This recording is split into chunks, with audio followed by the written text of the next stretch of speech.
Say anything or no? You what? Say something? You want to? Go ahead. We're like, hey everyone, this is our first time. We're actually getting to come to a public school and share the message of the gospel. There's estimated about 500 young people that are going to be here, 6th, 7th, and 8th graders. We're excited about what God's going to do here today.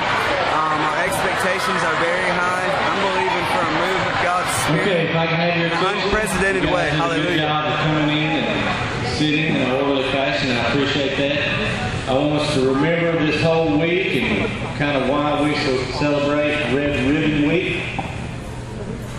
We have some guest speakers here that have a very special testimony to give. I want you to give them your attention, but most of all your respect. If you have any trouble, I will remove you, so please stay calm. But when I was 21, that was probably the lowest point. I didn't really have anywhere else to turn to. I had lost most of my friends due to certain things that occurred, and I was very alone. And you know, I had no one to turn to, and you know, alcohol wasn't going to do it, drugs wasn't going to do it. You know, apparently friends weren't going to do it because I had lost them all. But I cried out to the Lord. I cried out to Jesus Christ, and He was there for me, like no one else was, like nothing else was. He was there for me, and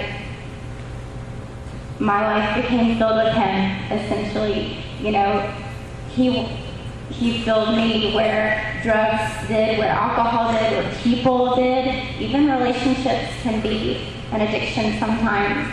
But Jesus, you know, really took a hold of my life, and now He, you know, fills me. Because I'm addicted to Jesus now, but you know, I just. My name is AJ, and I'm 15, so I kind of know what y'all are going through because of drugs and all that. Me growing up was kind of hard because I had a dad that would beat me and a mother that wouldn't care much for me. And when I was 13, I moved to Texas, and that's where I all went downhill. I started doing drugs, pills, drugs, coke, everything. You name it, I did it. And if it wasn't for my grandmother, I probably wouldn't be alive right now. She would tell me about Jesus and everything. And Mr. H and Aunt Reed told me about him too. I go to church with them. I stay at Will's Way when I need to. I use that same personality and I channeled it into God. Because what I come to find out was the world had perverted a character traits in me that the God of heaven had in store for my life. And so from that day on, I chose that I was going to live differently. And I was going to do this thing with the fullest of my heart. And you know, that was almost 6 years ago.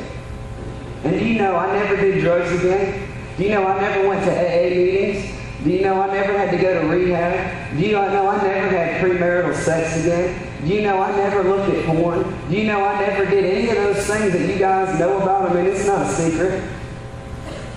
Okay, but I'm talking about from that moment on, everything about me changed in an instant. And I lived a better life. And I got to experience real life. Everything else I was doing was killing me. And I encountered a love that was better than any drug high I'd ever had. And that love high carries me today. And what I found in that moment was that there was a purpose for my life greater than drugs and hooking up with girls and being accepted by everybody else that was dealing with the same issues I was dealing with.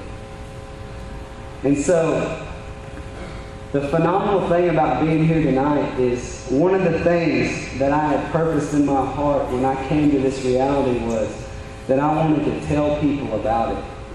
Because I didn't know when I was your age that there was something better. And I'm going to be honest with you, there wasn't anybody my age telling anybody that there was something better. But if I would have known now, if I would have known then what I know now, oh, what a different school experience it would have been. What an opportunity it would have been for me to make good grades, to help people come out of depression and suicidal thoughts and cutting themselves and come out of drug addictions and begin to show them a better way to live. This life I'm living is so good now that I tell everybody about it. You know, one thing's for sure, I don't miss doing drugs. I don't ever wake up and say, dang it, I wish I could snort a line of cocaine today. I've never woken up since that encounter I had on the living room floor and said, man, hey, I think I want to go out and slap somebody in the face today. It just hasn't happened. And I'm going to be honest with you. If the life I was living now wasn't better, I'd still be doing drugs. I'd probably be one of the dudes you see walking down the street doing this.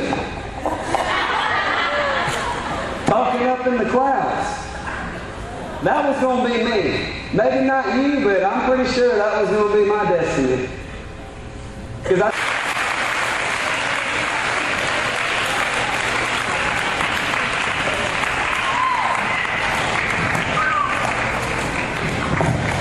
want to close real quick because I know y'all got to go. I want to tell you something that happened this past summer, and I'm not going to make anything up. We had a little girl, 7th grader, come to Will's Way from a good ways away from where we're all located. She was in foster care, and she was fixing to have to go back home to her mother.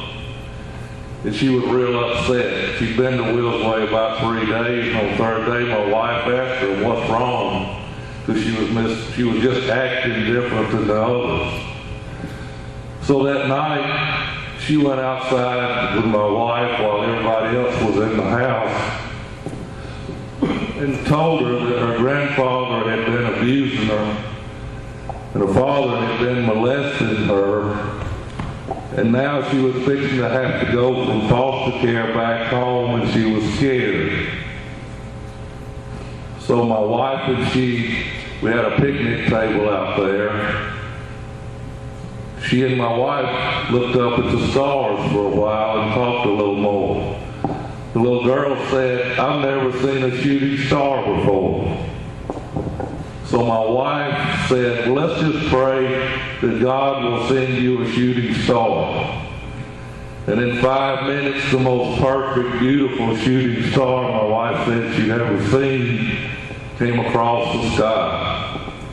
And the little girl started screaming and saying, he's real, he's real. And my wife turned to her and said, you won't be alone when you go back home. Y'all remember that. Thank you.